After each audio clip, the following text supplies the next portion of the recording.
Did you know that not all Black people are Africans? There is a group of people that are Blacks but did not originate from Africa. They originated from Negroland. Now, before you call me nuts, let me apologize to you in advance. I'm sorry they did this to us.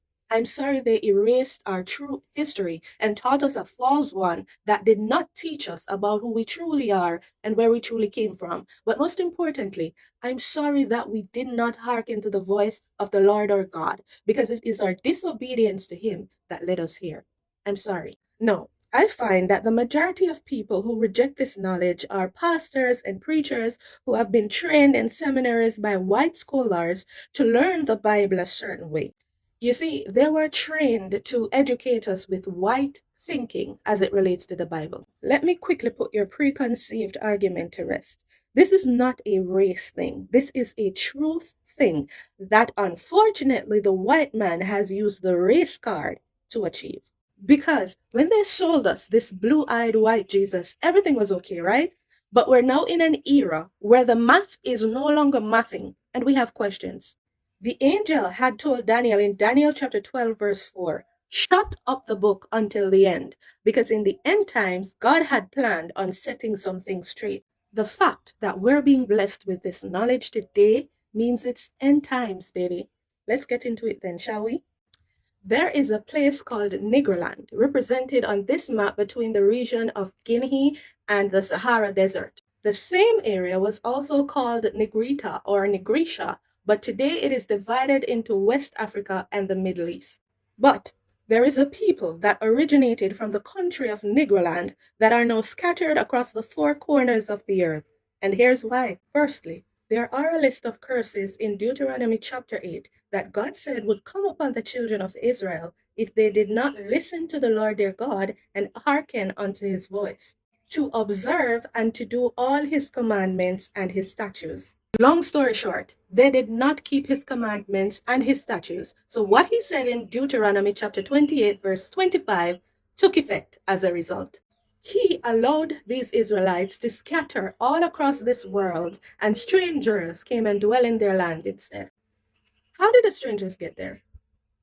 There was a Jewish and Roman war in the 66 to 70 AD, and that war expelled these Negroes once and for all. As a result of this war, the Negroes fled their land to Egypt. Then from Egypt, them run away and go to Africa. Now, these Negroes are a black race, so they blended in pretty well in Africa. But it was said that these Africans did not want these Negroes in their land, so they sold them into slavery to the white man.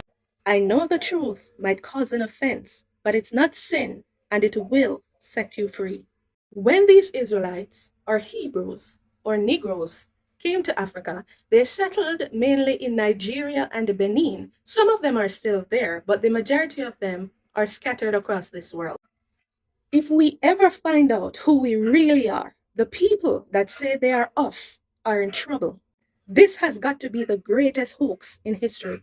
Revelation 2, verse 9 says that there are a group of people who are false because they call themselves Jews but are not. These Jews are white folks from Khazari because the last time the true Hebrews were in Jerusalem was in the 70 ADs. It is said that the so-called Jews who are now there are converts, and they are from the Caucasus Mountains in the southern hemisphere of Russia.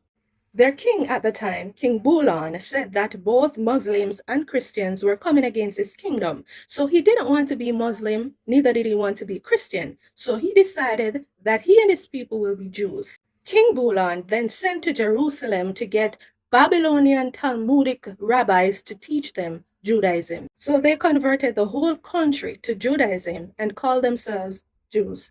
When Hitler decided that he wanted to get rid of these people, they had to find themselves a homeland. Since they were already Jews, they felt entitled to live in Jerusalem. And in 1948, with the help of the United Nations, Britain signed a declaration to give Israel to the Palestinians because they were living in that land at the time that the Jews migrated. These are white people living in one of the most hottest places on earth with no true heritage to the land. But because they are your bankers and they own your Federal Reserves and your media houses, then we just go with it. Now back to the Africans who sold us out. Yeah, I said it. So the war was to genocide these Hebrews or Negroes once and for all, but you can never kill purpose, can you? The Negroes fled to Africa and were in the Kingdom of Judah, the same place the slave coast is, the same place they get their gold and their grains. The 1771 map actually removes the Kingdom of Judah, but of course, they wouldn't want us to really trace where we came from. During the transatlantic slave trade, these Negroes were sold into slavery to North America, the Caribbean, and South America. Are we still here today? Absolutely. Isaiah chapter 11, verse 11 says that it shall come to pass in that day that the Lord shall set his hand again the second time. Sounds like he has freed us before, perhaps out of 400 years of slavery in Egypt. He will set his hand again the second time to recover the remnant of his people, which shall be left from Assyria and from Egypt and from Pathros and from Cush and from Elam and from Shinar and from Hamath and from the islands of the sea. The word remnant means a part or quantity that is left after the greater part has been used, removed, or destroyed. That means that our Father have 99 sheep and one that is lost, and he's coming back for that lost sheep.